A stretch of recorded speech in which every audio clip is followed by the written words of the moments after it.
Mr. Drysdale. She'll be right out. Say, ain't you the girl that Shorty Kellums is so fond of? Yes, how is the little darling? He's getting married tomorrow. The wedding's gonna be at our place. Would you like to come? Oh, thank you. But I could never see Shorty married to another woman. He's so cute. And we've had such fun together. Yeah, Shorty says you two likes to go dancing. Oh, he's a marvelous dancer. Oh, and so cuddly. Well, you've had your last dance with little cuddling. What a pity. Granny, Mr. Clampett, what a pleasant surprise. Welcome, welcome. We are honored by your presence.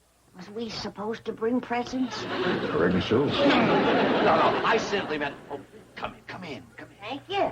We just dropped by to invite the both of you to Shorty's wedding. Ah, So he's finally marrying Alverna.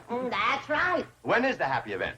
Well, a happy event was yesterday when Shorty locked herself in your secretarial pool. The wedding's tomorrow. 3 o'clock. Can you come? It's up to the chief. Oh, we'll be there if Shorty doesn't run away again. Oh, that's all over and done with. Shorty can't wait for the ceremony. Really? You ought to see him, Miss Jane. He's just like a caged bear.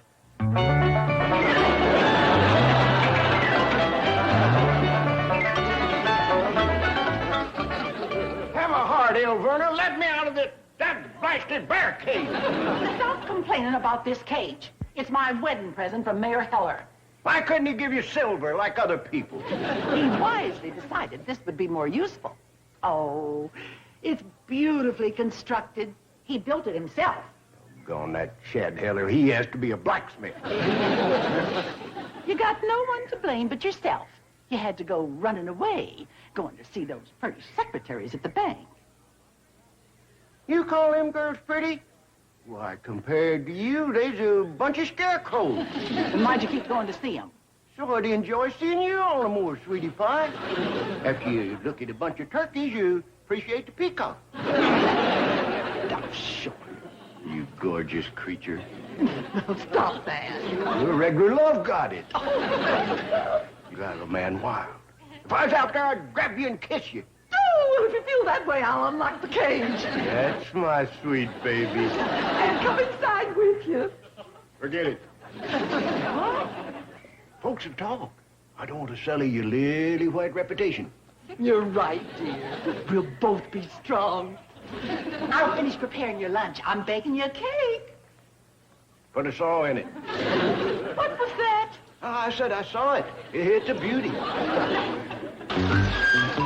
I'll put the truck around back. All right, boy, but remember, don't let Shorty out of that cage. I won't. He's a tricky little rascal. Be careful he don't outsmart you.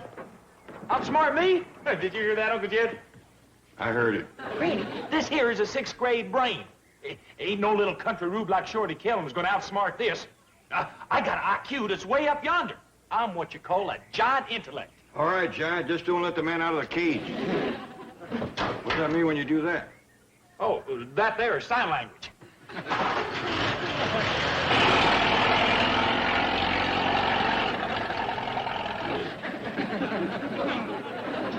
Wonder what we was talking about.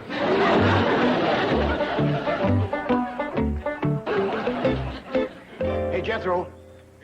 Now, don't think you can get me letting you out of that cage, because you can't. Too smart for that. Oh, I know that. I got me a giant brain sitting up here betwixt my ears. I bet it's a beauty. I sure would like to have me a look at it. How would you do that? By looking in your ear. Can you see a brain that way? Sure, didn't you know that? Well, no. My eyes being on the front of my head, my ears on the side, I ain't never been able to look in at my own brain. Sure would like to see that rascal, though. Well, unlock this door and I'll come out and take a peek and tell you what it looks like. Oh, no. I ain't letting you out of there. I'm too smart for that. Okay. I'm coming in and you can take a look at my brain. Can't wait to get a glimpse of that thing. It must be a monster brain. Oh, yeah. Lots of folks that ain't seen it says I got the brain of a monster. Kind of hunker down so I can get a look. Okay? Face this way so the light will come inside. Now, hold real still.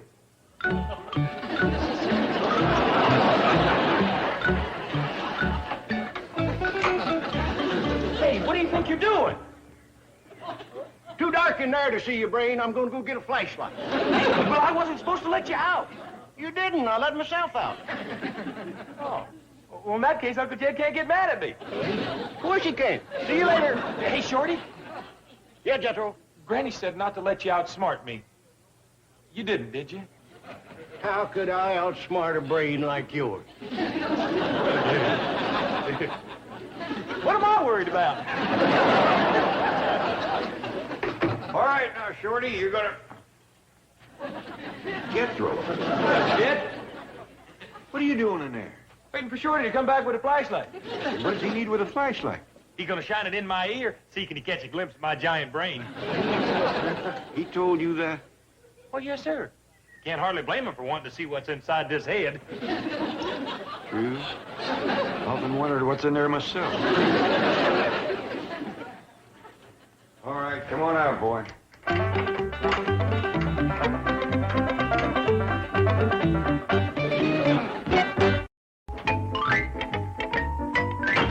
Well, Chief, I'm afraid I have bad news for you. Shorty Kellums is in the secretarial pool. How did you know? I expected it. But this time I'm ready for him. I deputized one of my employees. And I venture to say he's under arrest at this very moment. Listen. Don't turn me into Mrs. Drysdale. We can skip out of here and have some fun. Sorry, Shorty, there's a reward for your arrest, and I can use it. But, Sweetie Pie, Besides, there's no future for me. You're getting married tomorrow. that gives us 24 hours, baby. We'll paint the town red. We'll have the fling of fling. Burn the candle at both of you. Just dance the night away. No sale. I need that reward. Here he is, Mr. Drysdale. Good work, Gloria. I accuse this officer of police brutality and cruelty. What did she do? You won't do nothing. That's what's so cruel. Do I get my reward now? We'll discuss that later. Okay, Shorty, now you're in for it. Don't hurt him. I'm not afraid of him. You think you're going to make me crawl in front of her, you've got another thing coming. Let's go. What are you going to do? Lock me in the vault, beat me at the bag of nickels? You can't scare me, Drysdale. I'm turning you over to Alverna Bradshaw. No, not that, please. I promise. I'll never come back. I'll never bother you again. Give me another chance. Please, no, have mercy. I can't face it. Please. It's awful when they crack like that.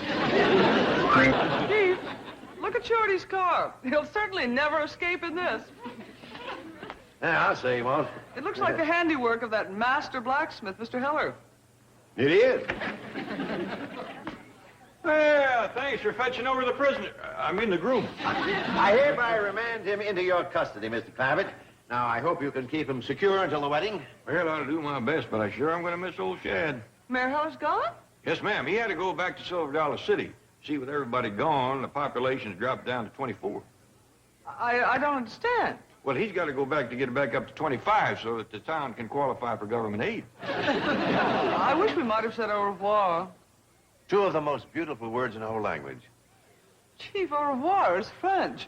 I was talking about government aid. Well, come on in, everybody. You're just in time for the wedding rehearsal.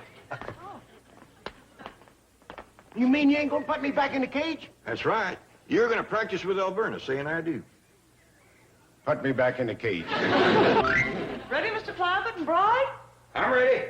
Ready, willing, and action. Very well. Best man will enter with groom.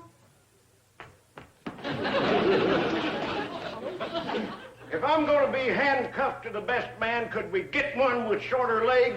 Do walk more slowly, Jethro. Can't we skip this and rehearse the part where we eat? Do not rehearse the reception, Jethro. Now, when Mr. Clavitt reaches your side, you will unlock the manacle from your wrist and handcuff the groom to the bride.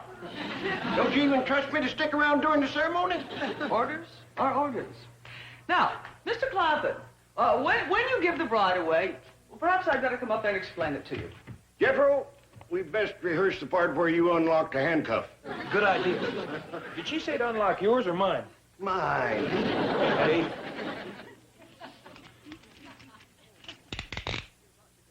Oh, say, Jethro, look up there. Huh? The way the shadow hits that wall, it looks exactly like a girl taking a sunbath. Well, I don't see it. Keep looking. It'll take shape.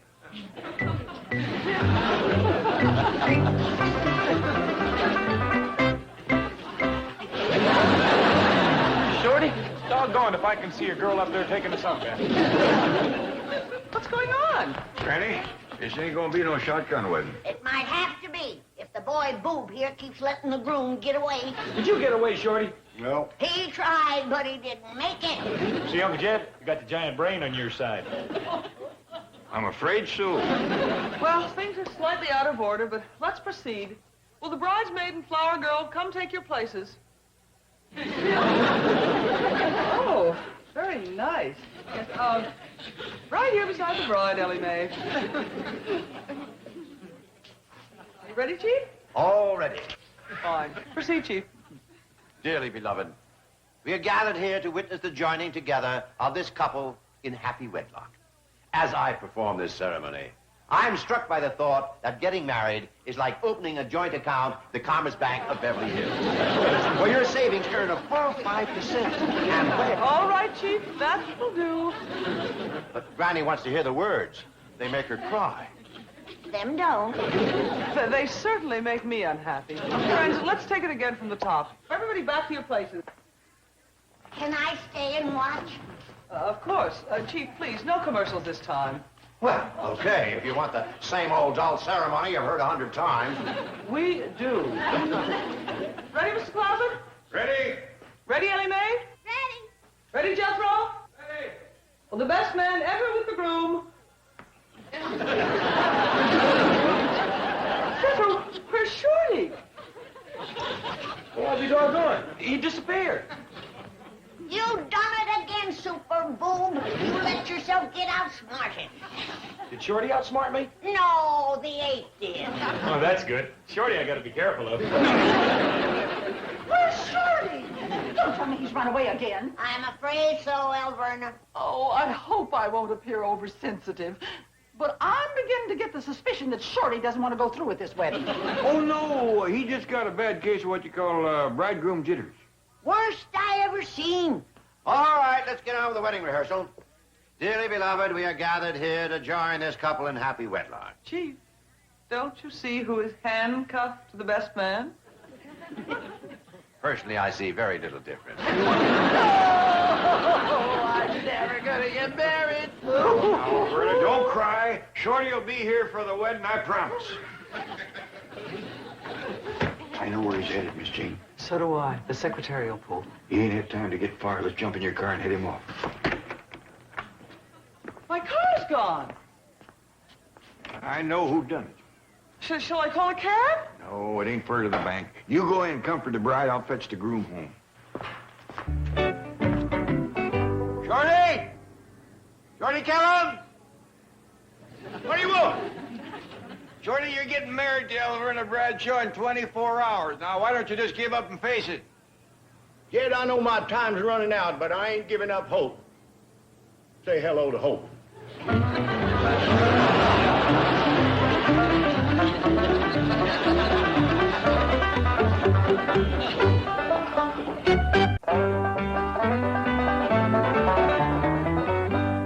I prepared a delicious meal for you, Shorty Kellums, though goodness knows why I should.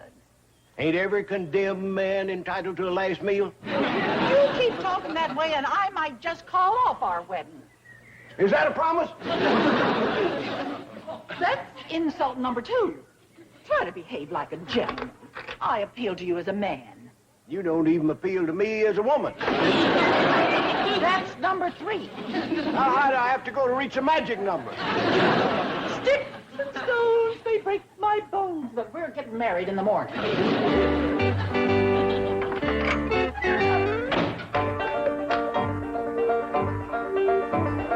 Doggone it. Hey, Jethro. Hey, now listen, Shorty. You ain't tricking me again, so don't bother trying. All I want you to do is just fetch over old Duke so I can give him a lunch. You're going to give that lunch to a dog? No, I'm too nervous to eat. Besides, it's just a big old thick hunk of tender, juicy pot roast swimming in delicious brown gravy that you sop up with that fresh mouth watering cornbread. Hey, that's too good for a hound dog. Let me eat. Okay.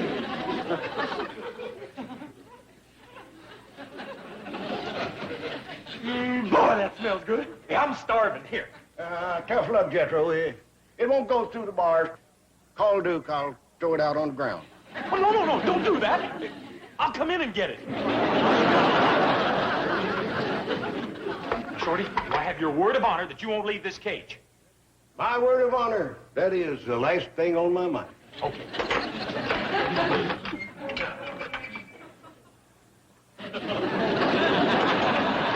Shorty!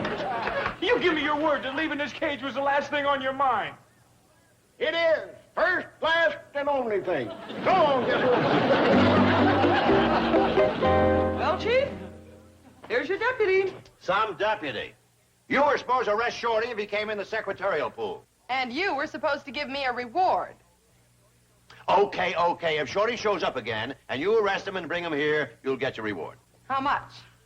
How does 50 sound to you? It sounds beautiful. Okay, that's your reward, 50. Swell. You're actually going to give her $50? I never mentioned the word dollar. Her reward is a birthday cake. A birthday? When she's 50, she gets it. Chief, you're rotten to the core. Rotten, but rich. Well, Shorty, I hope you had... Jethro, Hi, Uncle Jed. what are you doing in there? Eating Duke's lunch. Well, it was Shorty's lunch, and he was going to give it to Duke, but I talked him into giving it to me. Shorty outsmarted you again. Well, maybe. This time it come out even. I outsmarted Duke. Boy, you are one of a kind. You betcha. I wasn't behind the door when the brains was passed out. I wonder if you was even in the room.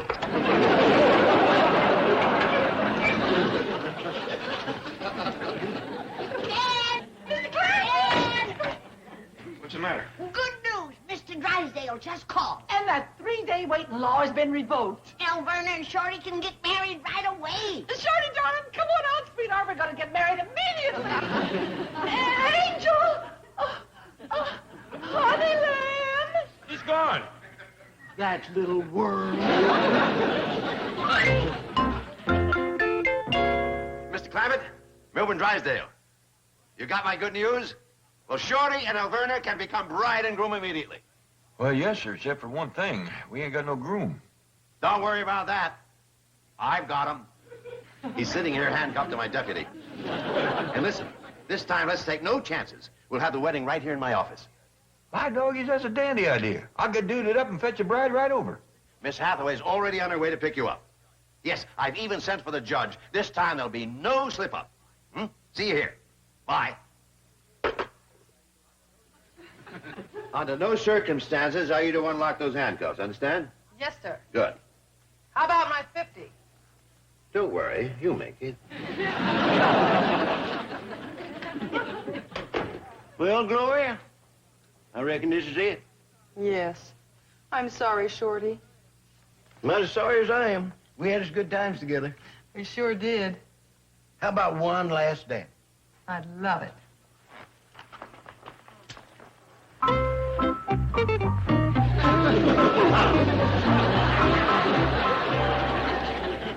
Come in. Judge Marshall should be here any minute. He's a very busy man, but as a favor to me, he's going to squeeze in this ceremony. Well, we's mighty grateful to you for arranging everything. My pleasure. Well, there you are, Judge Marshall. I'd like you to meet Jed Clampett, and this is the blushing bride, Alverna Bradshaw. Mr. Drysdale says you're a busy man, Judge, so we're ready when you are. Well, I'm afraid I'll have to come back. I don't have time to perform another wedding right now. Another wedding? Yes. I just married the happy couple in your office. You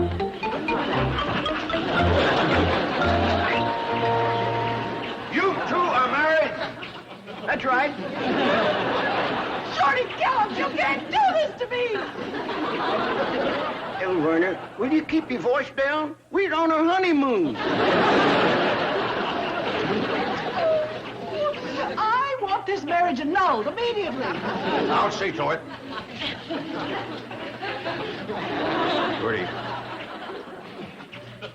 Shorty. What you on, Jed? You know the code of the hills. Your promise to Alverna Bradshaw. Your marriage to Gloria's got to be annulled. Okay, Jed. When? Oh, Tomorrow. Friday too late.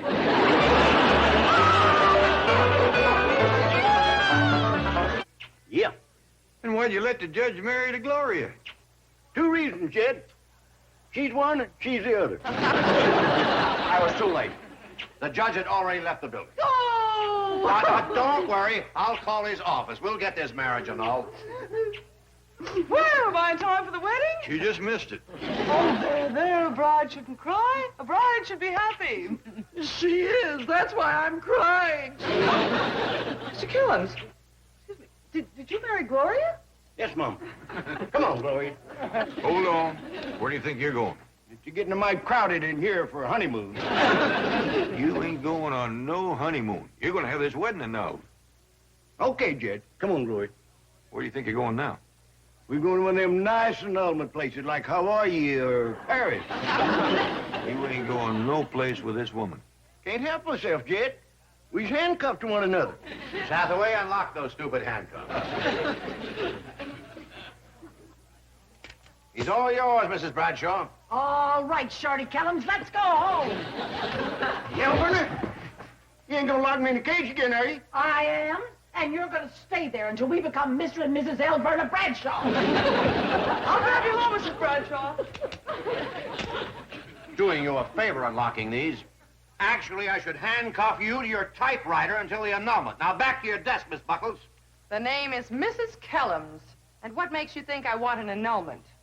Who cares what you want? I'm your boss. And I'm Shorty's wife. And I think maybe I like it. Do you realize I could fire you? Go ahead. I have a husband to support me now.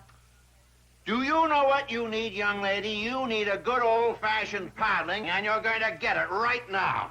You're kidding. Oh, no, I'm not. Mr. Clampett, give her a good old-fashioned paddling. I'll be washing up. And if she yells or screams, don't let her bother you. This washroom is soundproof.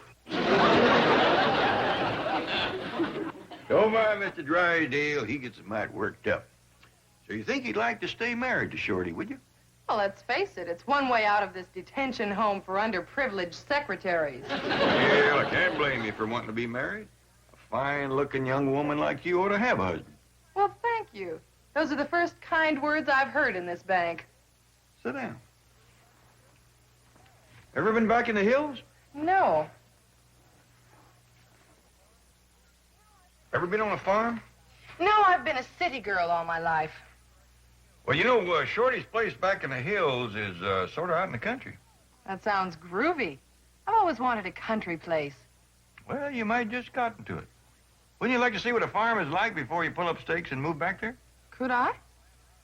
Yeah, we got a lot of land around our place. We put you up a small farmhouse and you can have a first-hand sample. You'd go to all that trouble? Just for me? Ain't no trouble at all. Glad to do it. Gee, you're so nice. I don't know what to say. No need to say nothing at all. Just come along. Now, don't go to crying. I can't help it. You're the first man besides Shorty who's ever been kind to me. Well, if a good cry will make you feel better, go on, get it out of your system. I'll be waiting.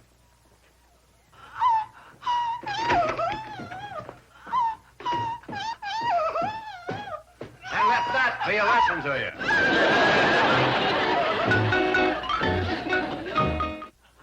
Yes, sir, I understand. I'll tell him right away. Yes, sir. Bye.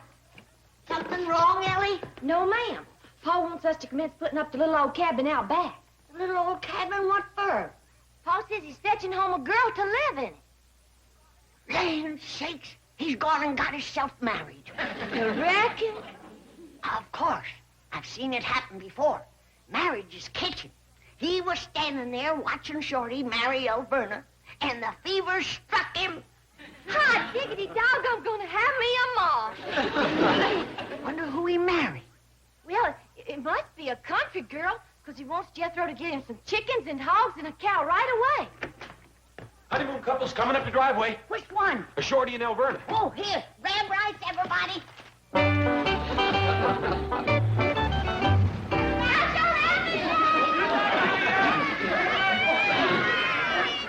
Oh,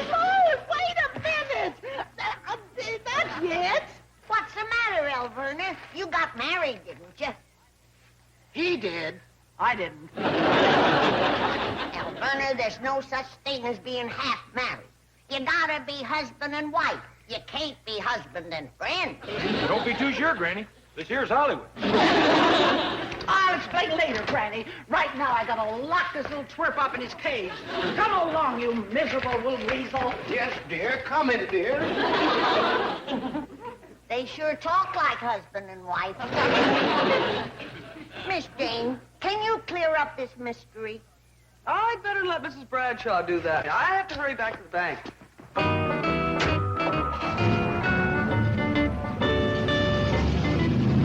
I just plumb don't understand that marriage at all. Like I said, Granny, this is Hollywood. Boy, here comes Pa with his bride. Is Uncle Jed married? That's right, boy. Happened real sudden. Good thing we got plenty of rice left. Let's get ready to pelt him.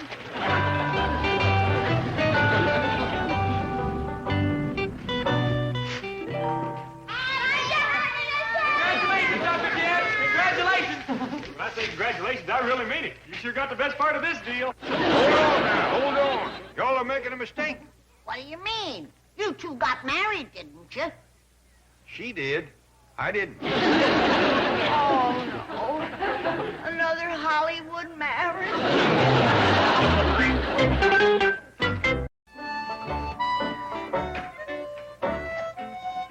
Well, Granny, commencing to look like home, ain't it? Sure is, Jed. Just beautiful. Dogged if I can see how this is going to discourage Miss Gloria from wanting to live back in the hills. Well, Granny, you got to remember she's a city girl. She ain't ever been around chickens and pigs and goats and such. There you are. She's going to fall in love with it. And don't forget, she's also going to be digging in the dirt, milking the cow, slopping the hogs, and washing her clothes with homemade lye soap. Jed, you was painting a picture of paradise.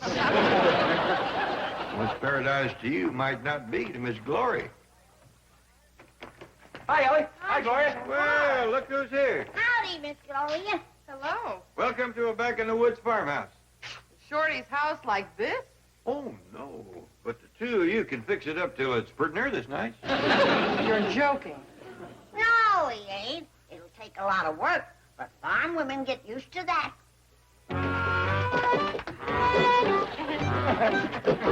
Oh, look at the funny-looking dog. Miss Glory, that critter's what you call a hog.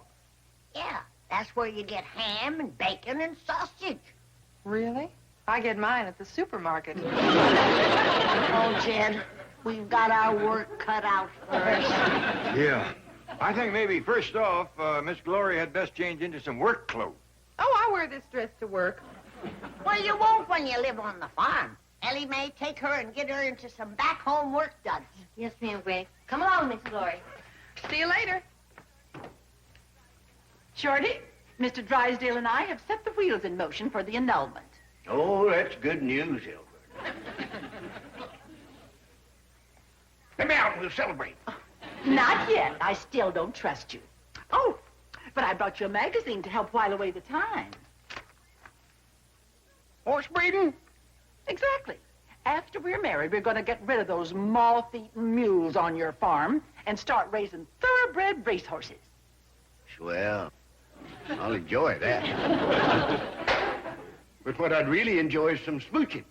Let me out so I can give you a big old hug and a kiss. Oh, we can do that through the bars. Well, come here, baby.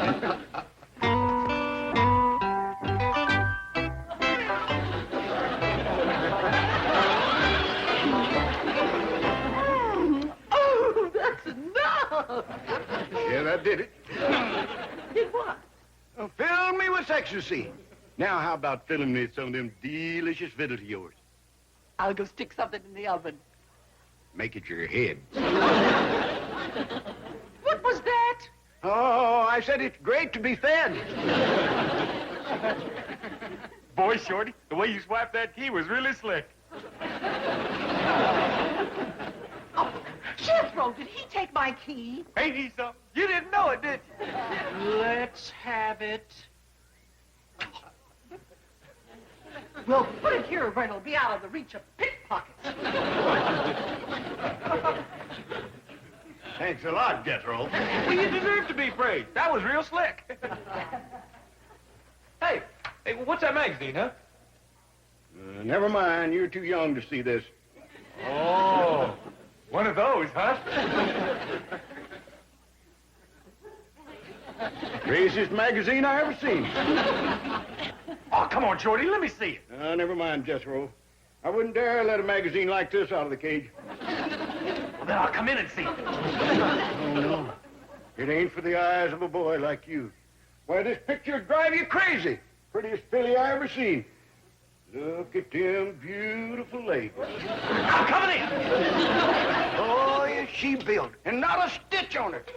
Oh, she sure looks like a fast one. Let me see. I dropped it. I'll get it. This is a picture of a horse.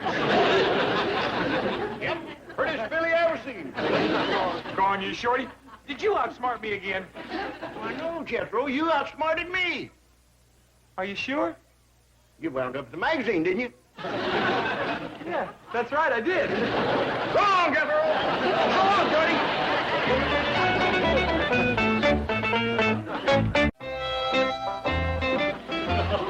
Really, May, are you sure this is what a farm wife wears? It is back in the hills, yes, ma'am. But why? Well, first off, it's nice and warm. You see, farm wife gets up at 4 o'clock. Oh, wonderful. I love to sleep late. Shorty, Alverna's cooked you up a... Jethro. Hi, Uncle Jed. So you let Shorty out? Oh, no, sir. He let me in. I'd appreciate it if you'd unlock the cage. I think maybe that's the best place for you. If you're in there, you can't let nobody out. But, Uncle Jed, if you let me out, I'll help you find Shorty. I don't think Shorty's going to stray far. We got the queen bee in the cabin. Uncle Jed, Now what, boy? if you unlock the cage and step inside, I'll show you a racy magazine. You got such a thing? Right over yonder. Wait till you see the picture. Ooh-wee! Prettiest filly you ever seen. And boy, is she built. Not a stitch on her. Never heard of a horse wearing clothes. How could a big, dumb old hillbilly weed bender like him get the best of a giant brain like I got sitting up yonder?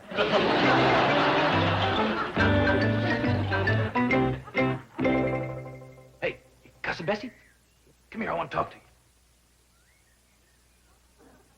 Now listen, up there on the limb of that tree is a key.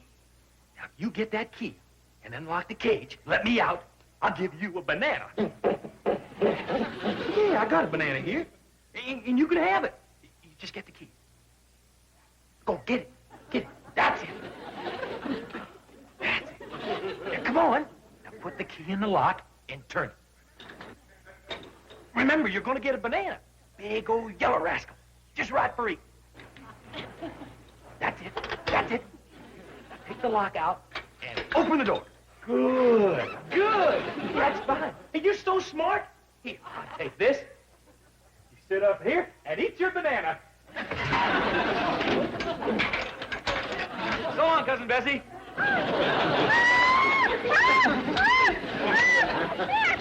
Hey, now don't get uptight, baby. That's life. The smart takes away from the dumb. Anyway, you just a little old ape. You done run up against a monster human brain. Excuse me for laughing, Bessie, but you sure fell for that banana trick.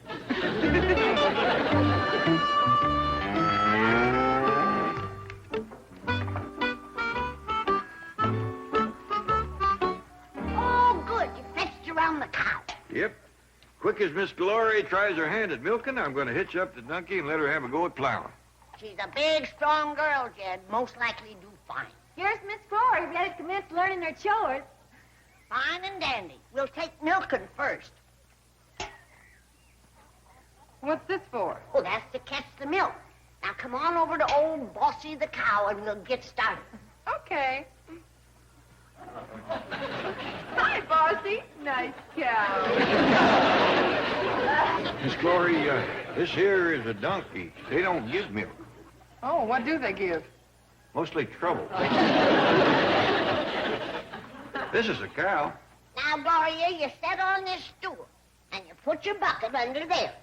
That's where the milk comes out. Hey, look at that. 4 faucets. That's right. And you get milk from all of them. Okay, Bossy. I'll have a quart of homogenized. You're right, Granny. We got our work cut out for us.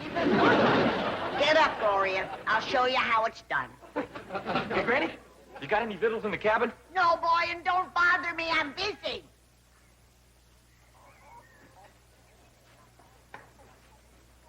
Who let you out of the cage? Nobody. I smarted my way out with the 6th grade educated brain. Good. Who'd you outsmart? Ellie's 8. I tricked him into thinking there was a banana in the cage. And when he come in to get it, I slipped out and locked him inside. Outsmarting that ape is a real step forward for you. Thank you. It made me awful hungry, though. It takes a lot to feed a giant brain like mine. Oh, I know that. I'm afraid the only victuals is what Alverna's cooking in the kitchen. Oh. Well, then I'll scamper back to the house. I'm starving. Oh, well, you see what I fixed for you. Baked spare ribs and grits and some fresh fruit for... Good heavens! Don't tell me Shorty tricked you into opening this cage. And he's locked you inside and taken the key. Oh, you poor little dear. It isn't your fault. Here's a banana for you. Oh, wait till I get my hands on that slippery little eel.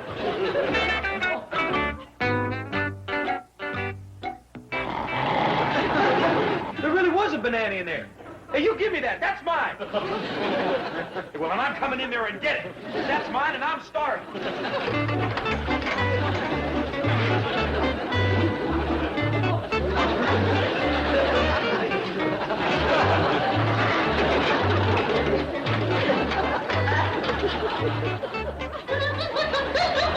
Look who's laughing. I got the banana.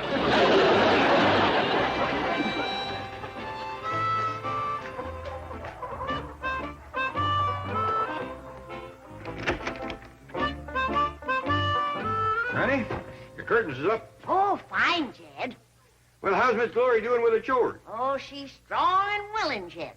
She milked the cows, she slopped the hogs, she fed the goats, she cleaned the chicken pens, and now she's out there plowing and fertilizing. Well, doggy, that girl has got grit. Last time I seen her, she was covered with it. Kid? Andy? Where is my big, beautiful doll?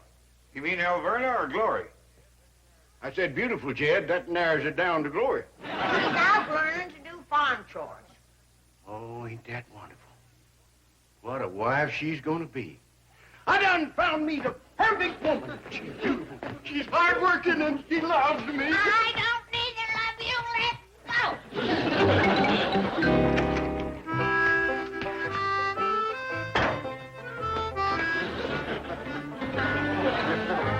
Who's that poor old hag? That's your big, beautiful doll. That you, Gloria? What's left of me. Been learning chores, huh? Yeah. Good. Now you know what you can do with a farm. I know what you can do with it. Would you like to soak in a nice hot tub, Gloria?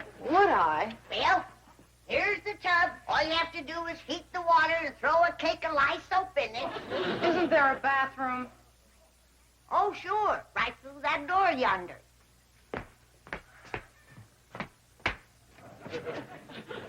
This leads outside. That's where it is. That does it, Shorty. I'm sorry.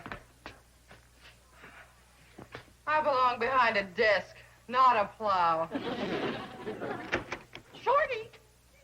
Oh, there you are, Shorty. Mr. Drysdale just called. And he said since the license is made out to you and me, your marriage to Gloria is invalid. Hallelujah. Who is that? My ex-wife. Alverna, did you ever fix me any victuals? Yes, I got a Mormon in the oven. Let's go. Bye, Gloria. It was nice being married to you.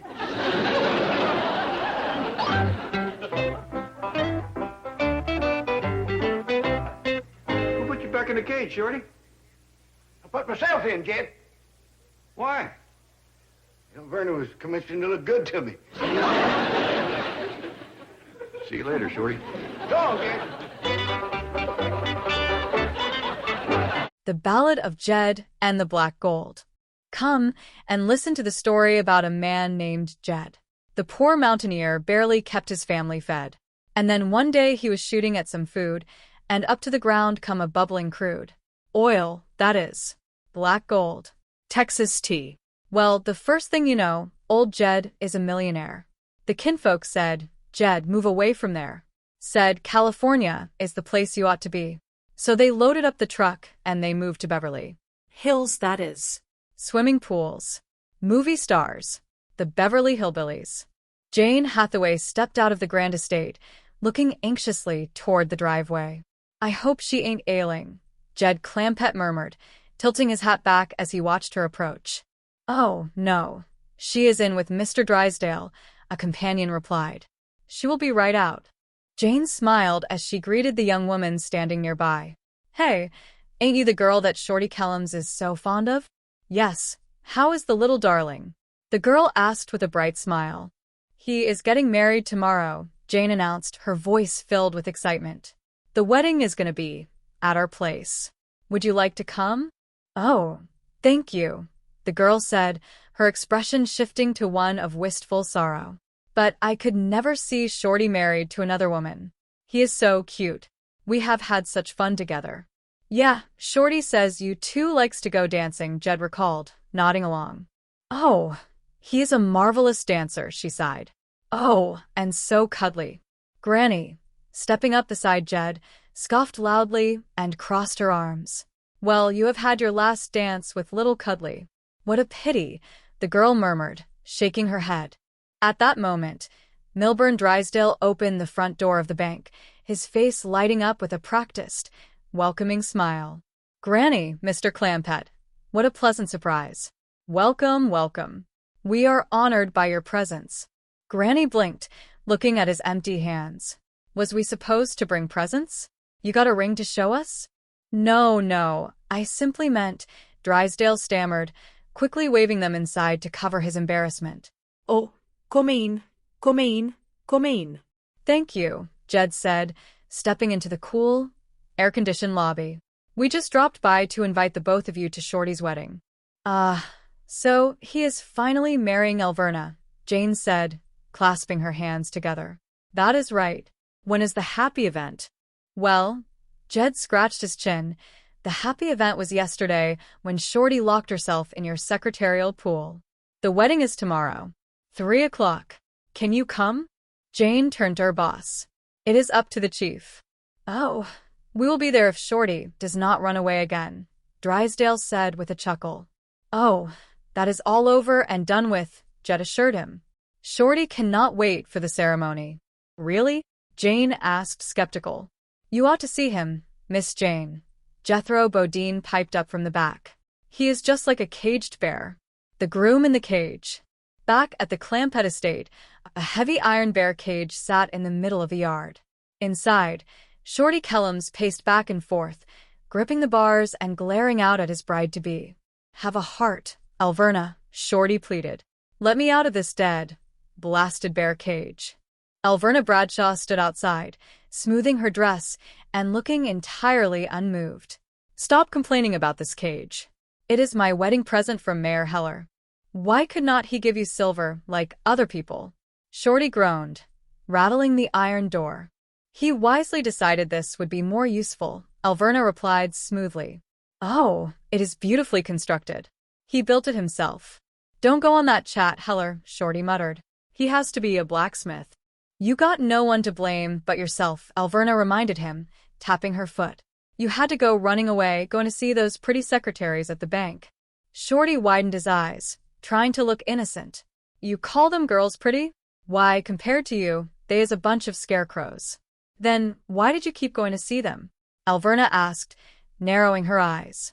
"So I would enjoy seeing you all the more, sweetie pie," Shorty whined, pouring on the charm.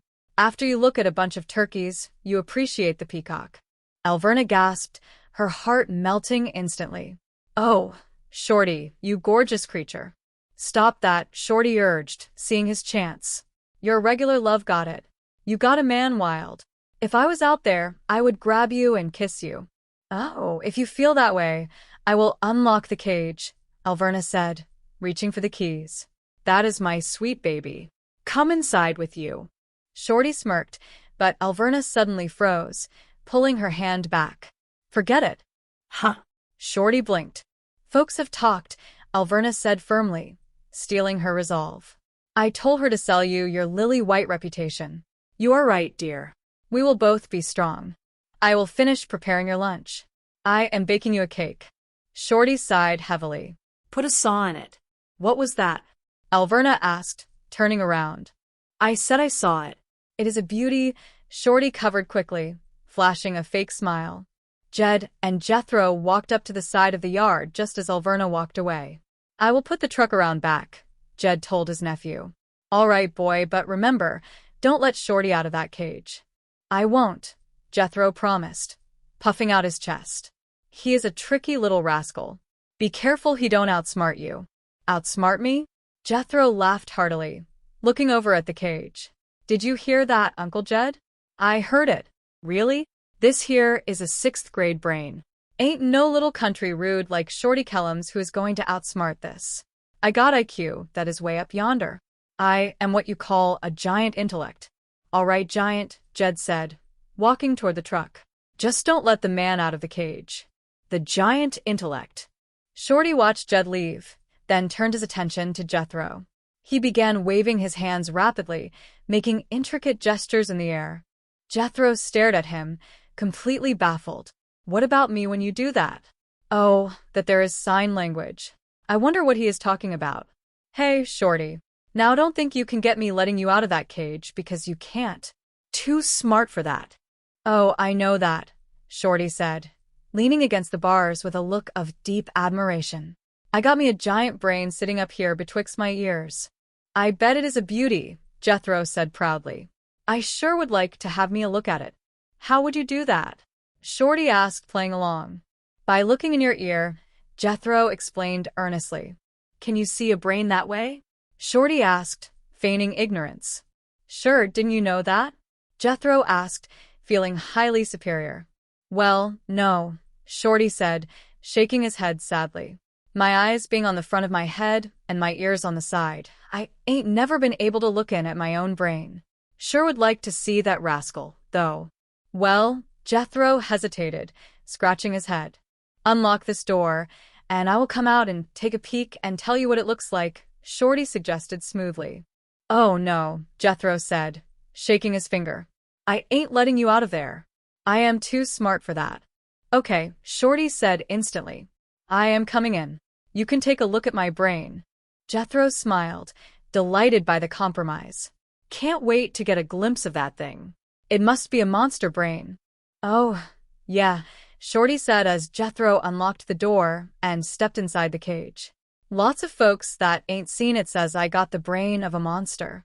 Kind of hunker down, so I can get a look. Okay, Jethro said, squatting down inside the cramped cage. Face this way so the light will come in the side, Shorty instructed, moving toward the open door. Now hold real still. This is it. Jethro strained his eyes, staring at the blank metal wall of the cage. Hey, what do you think you're doing? Too dark in there to see your brain. Shorty stepped completely out of the cage and slammed the heavy iron door shut, sliding the bolt firmly into place. I am gonna go get a flashlight, Shorty called out over his shoulder. Jethro blinked, suddenly realizing he was on the wrong side of the bars. Well, I wasn't supposed to let you out. You didn't, Shorty laughed, walking away. I let myself out. Oh, Jethro said, nodding to himself in relief. Well, in that case, Uncle Jed can't get mad at me.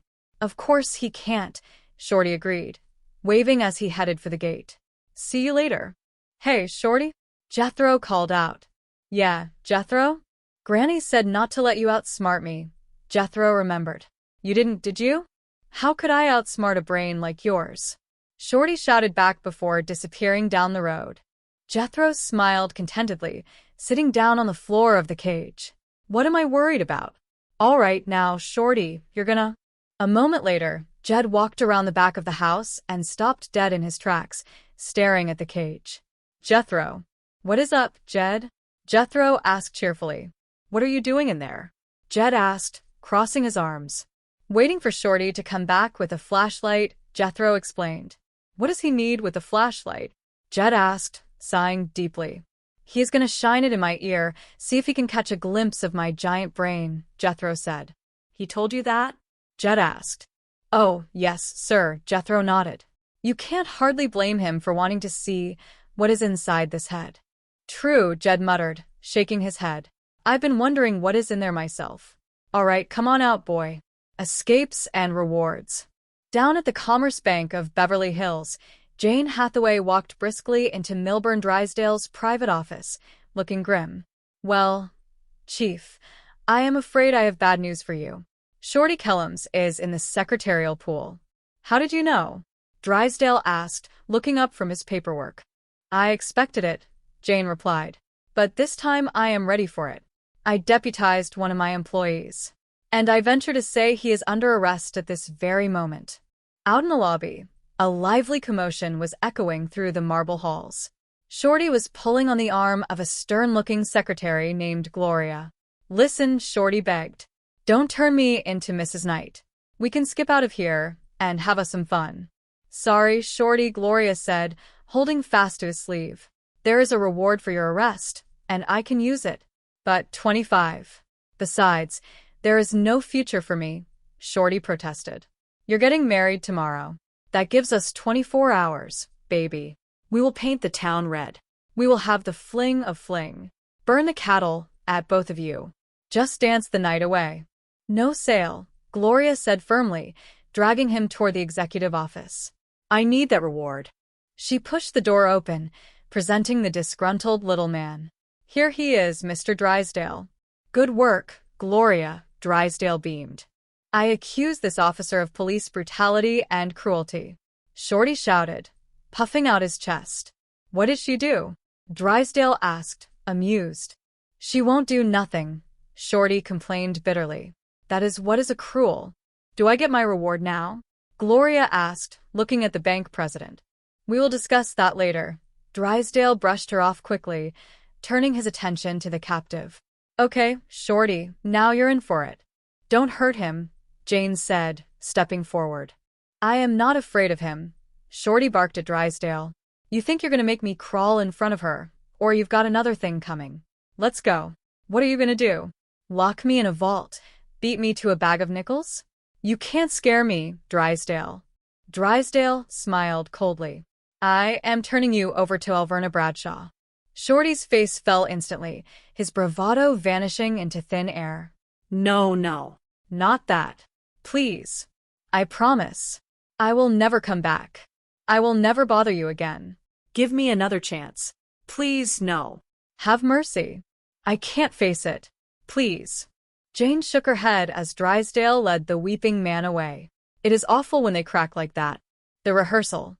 Outside the bank, Jed and Jethro were waiting by a strangely reinforced automobile. Jethro leaned over the hood, inspecting the welded metal bars across the doors. Steve, look at Shorty's car. He will certainly never escape in this. I'll say he won't, Jed agreed. It looks like the handiwork of that master blacksmith, Mr. Heller. It is, Drysdale said, walking out of the bank and handing the car keys to Jed. Thanks for fetching over the prisoner. I mean the groom. I hereby remand him into your custody, Mr. Clampett. Now, I hope you can keep him secure until the wedding. Well, I will do my best, Jed said, but I am sure I am going to miss old Chad. Mayor Heller is gone? Yes, ma'am, Jane answered, turning to Alverna, who had just arrived with Granny and Ellie Mae. He had to go back to Silver Dollar City. See, with everybody gone, the population is dropped down to 24. I don't understand, Alverna said, puzzling over the numbers. Well, Jethro piped up he's got to go back to get it back up to 25 so that the town can qualify for government aid. I wish we might have said au revoir, Alverna sighed dramatically. Two of the most beautiful words in the whole language. Gee, Jethro whispered to Ellie Mae. Au revoir is French. I was talking about government aid. Well, come on in, everybody, Jed called out, gesturing to the open living room of the Clampett mansion. You're just in time for the wedding rehearsal. Shorty looked up from his handcuffs, his eyes wide with fear. You mean you ain't gonna put me back in the cage? That is right, Granny said, shoving him forward. You're gonna practice with Alberta saying I do. Put me back in the cage, Shorty pleaded to anyone who would listen. Jane Hathaway took her place at the front of the room, holding a small notepad. Ready, Mr. Clampett and bride? I am ready, Alverna declared proudly. Ready? Jed asked. We will leave in action. Very well, Jane instructed. Best man will enter with groom. Shorty looked down at the short chain connecting his wrist to Jethro's massive arm. If I am going to be handcuffed to the best man, could we get one with shorter legs? You do walk more slowly, Jethro, Ellie Mae pointed out. Can't we skip this and rehearse the part where we eat? Jethro complained, his stomach rumbling loudly. You're not rehearsing the reception, Jethro, Jane said firmly. Now, when Mr. Clampett reaches your side, you will unlock the manacle from your wrist and handcuff the groom to the bride. Don't you even trust me to stick around during the ceremony? Shorty asked, offended. Orders are orders, Jane replied coldly. Now, Mr. Clampett, when you give the bride away, perhaps I had better come up there and explain it to you. Jethro, Jed said, tapping his nephew's shoulder, we had best rehearse the part where you unlock the handcuff. Good idea. Jethro fumbled with the keys in his pocket. Did she say to unlock yours or mine? Mine, Shorty said quickly. Oh, say, Jethro, look up there. The way the shadow hits that wall, it looks exactly like a girl taking a sunbath. Jethro squinted at the blank ceiling. I don't see it. Keep looking, Shorty urged, slowly backing away as Jethro stared upward. It will take shape. Shorty, start going if I can see a girl up there taking a sunbath, Jethro muttered, completely distracted. Granny walked into the room and immediately noticed the empty space next to Jethro. What is going on? Granny, this ain't gonna be no shotgun wedding. It might have to be if the boy boob here keeps letting the groom get away. Did you get away, Shorty? Jethro asked, turning around in surprise to find Shorty gone. No, Jed said, stepping into the room with Shorty firmly in his grip. He tried, but he didn't make it. See, Uncle Jed, you got the giant brain on your side. I am afraid so, Jed chuckled, setting Shorty back in his place. Well, things are slightly out of order, but let's proceed, Jane said, rubbing her temples. Will the bridesmaid and flower girl come take your places? Oh, very nice. Right here beside the bride, Ellie Mae. You ready, Chief? All ready, Drysdale said, stepping up to act as the minister. Fine, Jane said. Proceed, Chief. Drysdale cleared his throat and assumed a solemn posture. Dearly beloved, we are gathered here to witness the joining together of this couple in happy wedlock. As I perform this ceremony, I am struck by the thought that getting married is like opening a joint account at the Commerce Bank of Beverly Hills, where your savings earn a full 5%. All right, Chief, that will do, Jane interrupted, glaring at him. But Granny wants to hear the words. They make her cry. Them don't, Granny snapped. They certainly make me unhappy. Friends, let's take it again from the top, Jane commanded. Everybody back to your places. Can I stay and watch? Gloria asked, peeking into the room. Of course, Jane said. Chief, please, no commercials this time. Well, okay, Drysdale grumbled. If you want the same old dull ceremony you've heard 100 times. We do, Granny said. Ready, Mr. Carver? Jane asked. Ready. Ready, Ellie Mae? Ready. Ready, Jethro? Ready. Well, the best man ever with the groom. Jethro, where's Shorty? What is the dog doing? Jethro looked down at his arm. A large chimpanzee was now handcuffed to his wrist, grinning up at him.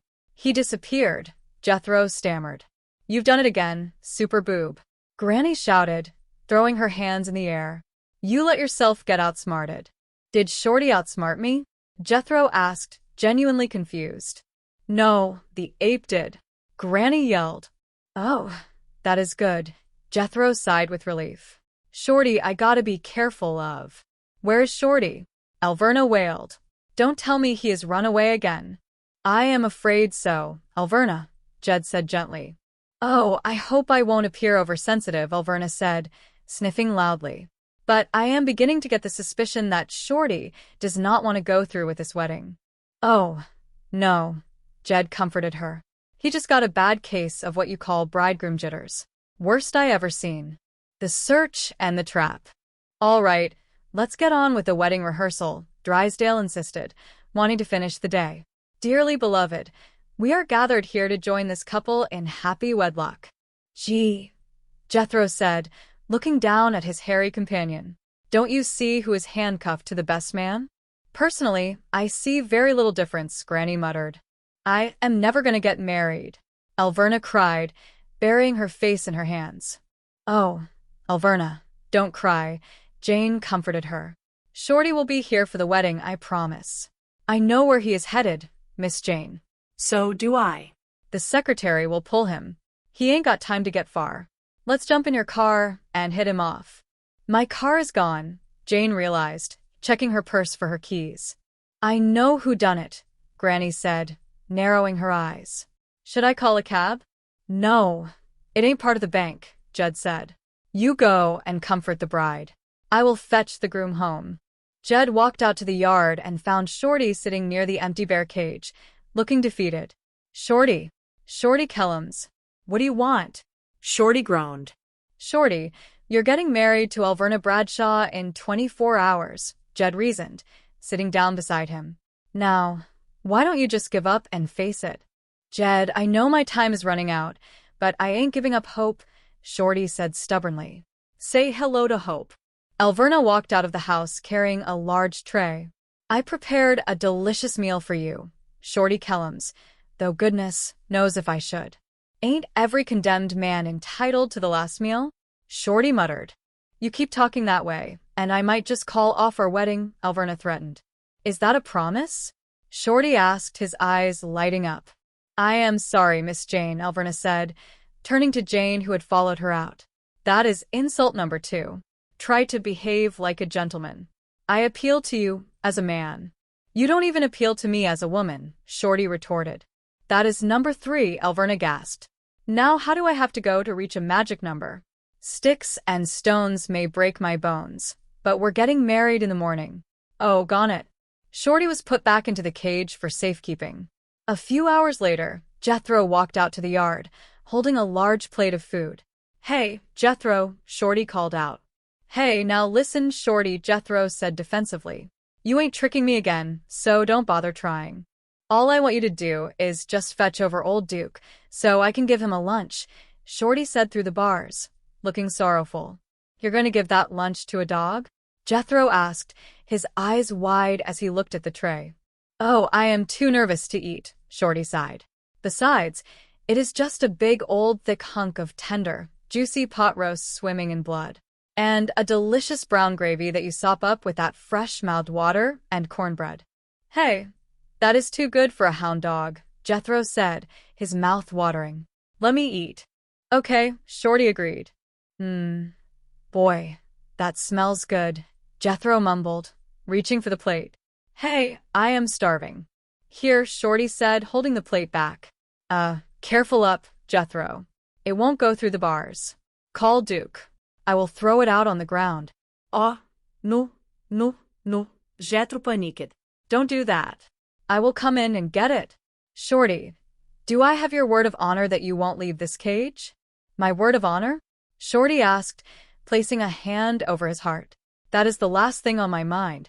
Okay, Jethro said, unlocking the door and stepping inside.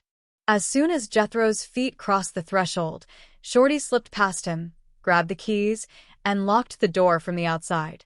Jethro blinked, holding the plate of pot roast.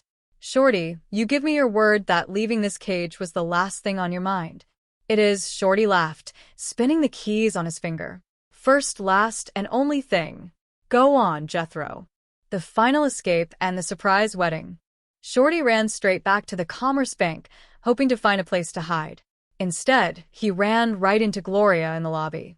Well, Chief, there is your deputy, Jane said, walking into Drysdale's office as Gloria held Shorty by the collar. Some deputy, Drysdale scoffed. You were supposed to arrest Shorty if he came in the secretarial pool. And you were supposed to give me a reward, Gloria pointed out. Okay, Drysdale conceded. If Shorty shows up again and you arrest him and bring him here, you'll get your reward. How much? Gloria asked. How does 50 sound to you? Drysdale asked with a grin. It sounds beautiful, Gloria smiled. Okay, that is your reward, 50, Drysdale confirmed. After Gloria led Shorty into a back room, Jane looked at her boss in disbelief. You're actually going to give her $50? I never mentioned the word dollar. Drysdale chuckled gleefully. A reward is a birthday cake. A birthday cake? Jane asked, horrified. When she's 50, she gets it, Drysdale laughed. Chief, you're rotten to the core, Jane said, shaking her head. Rotten? Drysdale smiled proudly. The rich. Back at the mansion, Jed walked out to the bear cage and looked inside. Well, Shorty, I hope you had. Mr. Jethro? Hi, Uncle Jed, Jethro said, wiping his mouth with the back of his hand. What are you doing in there? Jed asked. Eating Duke's lunch, Jethro explained happily. Well, it was Shorty's lunch, and he was going to give it to Duke, but I talked him into giving it to me. Shorty outsmarted you again, Jed sighed. Well, maybe, Jethro reasoned. This time, he come out even. I outsmarted Duke. Boy, you are one of a kind, Jed said, shaking his head in amazement. You betcha, Jethro beamed. I wasn't behind the door when the brains was passed out. Jed muttered under his breath. I wonder if he was even in the room. Suddenly, Ellie Mae came running out of the house, waving her arms. Dad. What is the matter? Jed asked. Good news. Ellie Mae gasped. Mr. Drysdale just called, and that 3-day waiting law has been revoked. Alverna and Shorty can get married right away. Alverna ran out right behind her, shouting joyfully toward the empty yard. Shorty, darling, come on out, sweetheart. We're going to get married immediately. An angel. Honeyland. She stopped as she realized the cage held only Jethro. He is gone. That little worm. Inside the house, the telephone rang loudly. Jed picked it up. Mr. Clampett? Milburn Drysdale here. You got my good news? Well, Shorty and Alverna can become bride and groom immediately. Well, yes, sir, Jed said. Except for one thing. We ain't got no groom. Don't worry about that, Drysdale assured him. I've got him. He is sitting here handcuffed to my Ducati. And listen, this time let's take no chances. We will have the wedding right here in my office. Why, doggy, that is a dandy idea, Jed said, smiling. I will go dude it up and fetch the bride right over.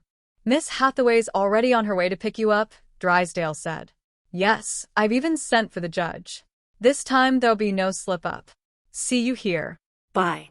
Drysdale hung up the phone and turned to Gloria, who was guarding Shorty in the office. Under no circumstances are you to unlock those handcuffs, understand?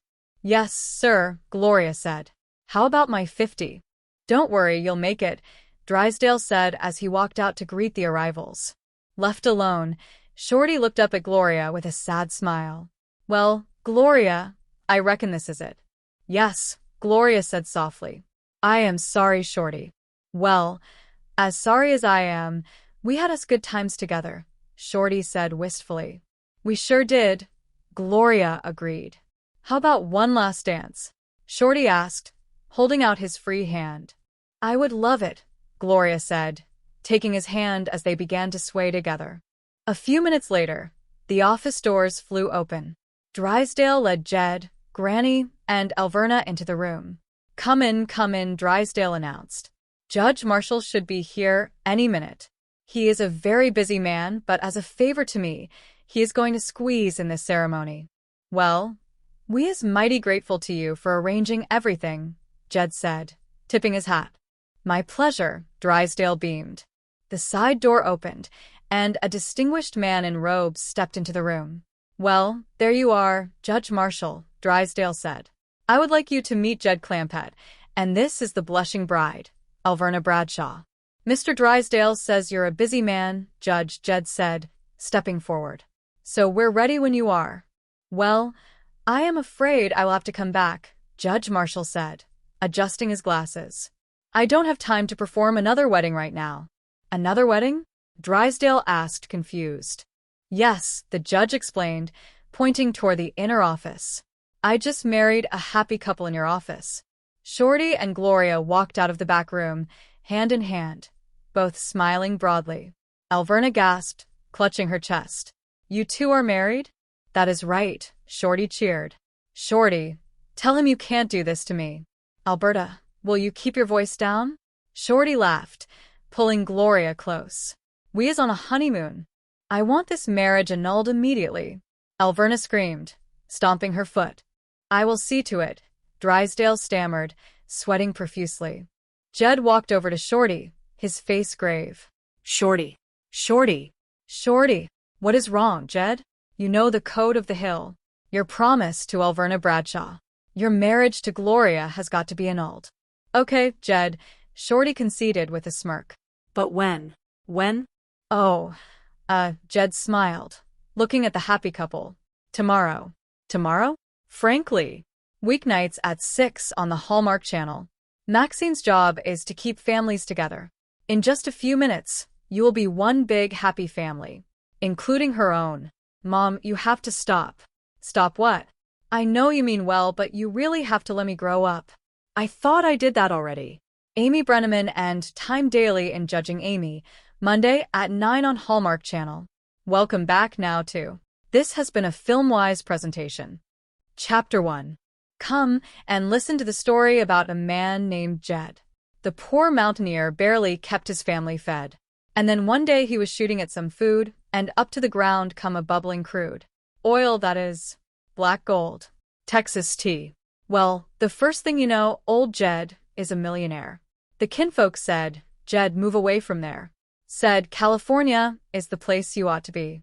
So they loaded up the truck, and they moved to Beverly. Hills, that is. Swimming pools. Movie stars.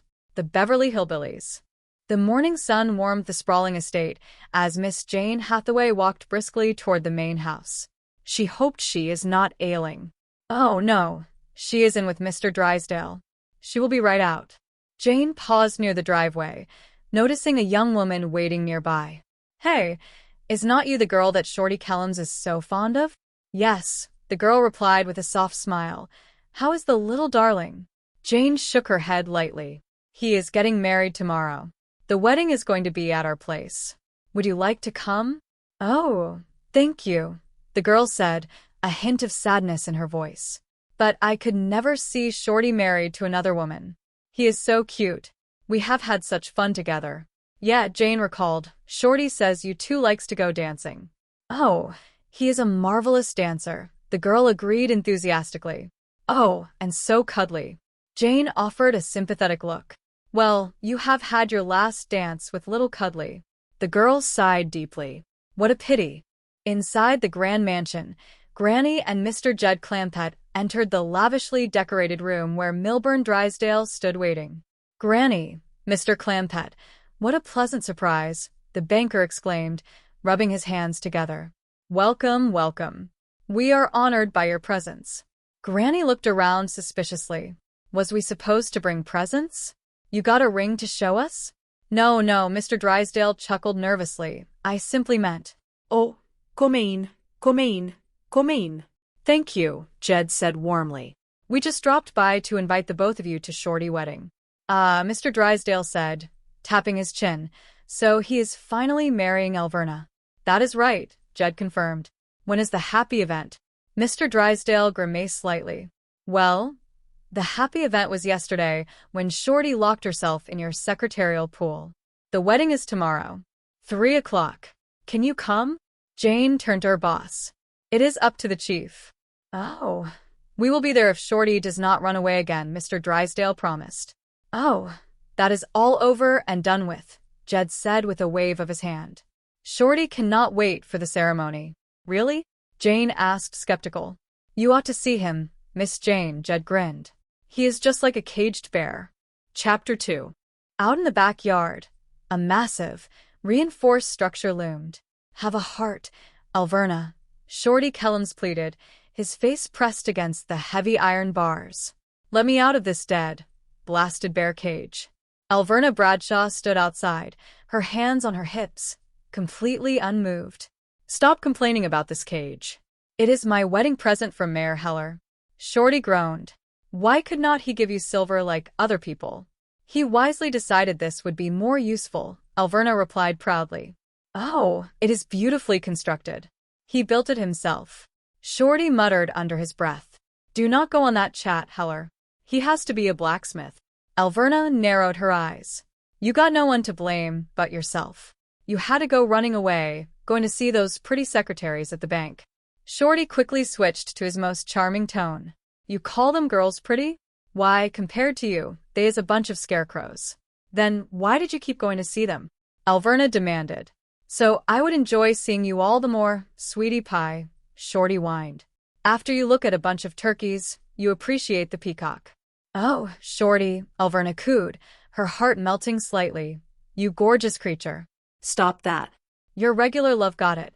You got a man wild. If I was out there, I would grab you and kiss you. Oh, Alverna smiled. If you feel that way, I will unlock the cage. That is my sweet baby, Shorty cheered. Come inside with you. Alverna suddenly paused, her hand hovering over the lock. Forget it. Huh? Shorty gasped.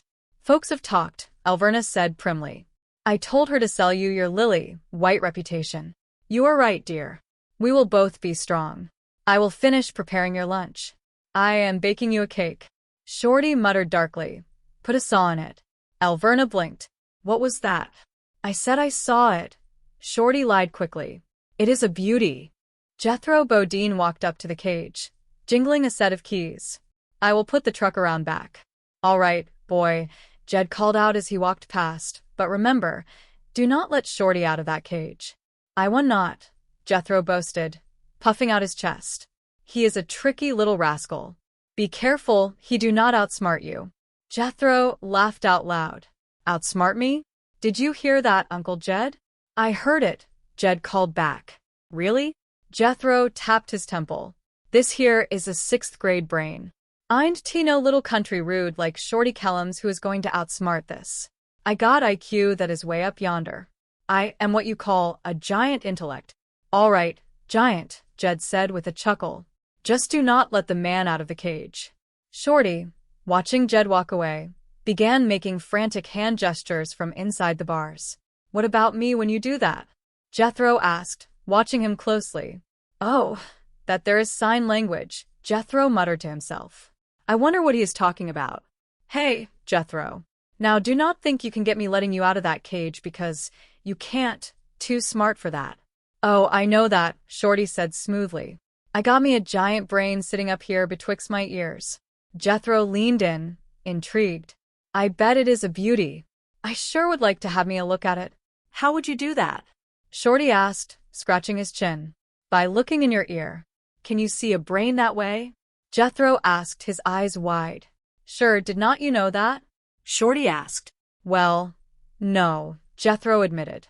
My eyes being on the front of my head, and my ears on the side, I ain't never been able to look in at my own brain. Sure would like to see that rascal, though. Well, Shorty whispered, unlock this door, and I will come out and take a peek and tell you what it looks like. Oh no, Jethro said, shaking his head. I ain't letting you out of there. I am too smart for that. Okay, Shorty shrugged, I am coming in. You can take a look at my brain. Jethro grinned from ear to ear. Can't wait to get a glimpse of that thing. It must be a monster brain. Oh, yeah, Shorty agreed. Lots of folks that ain't seen it says I got the brain of a monster. Kind of hunker down so I can get a look.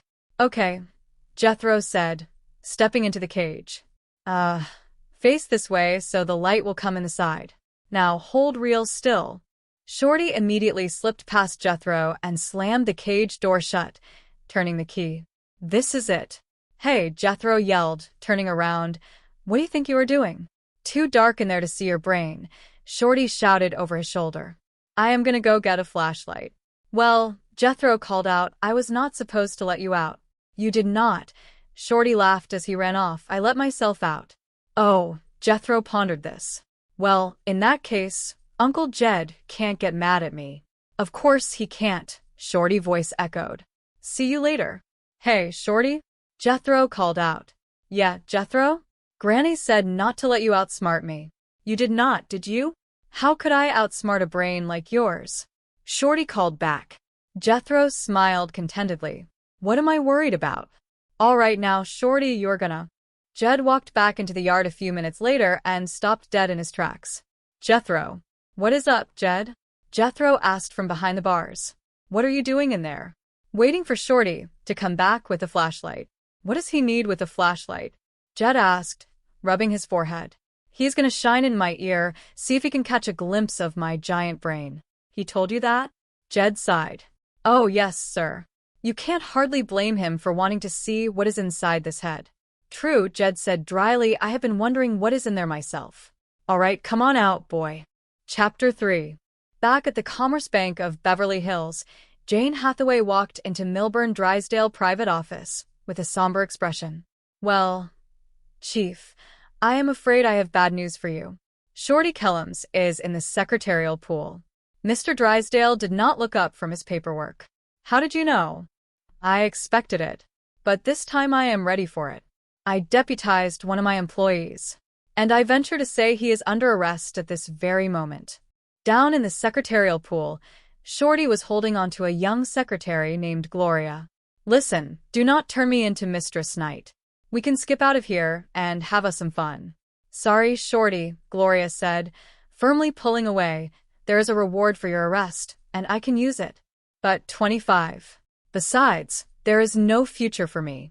You are getting married tomorrow. That gives us 24 hours, baby, Shorty pleaded. We will paint the town red.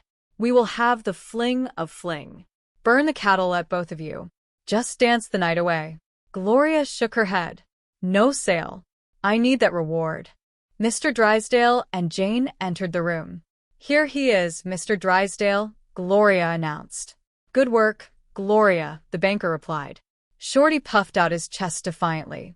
I accuse this officer of police brutality and cruelty.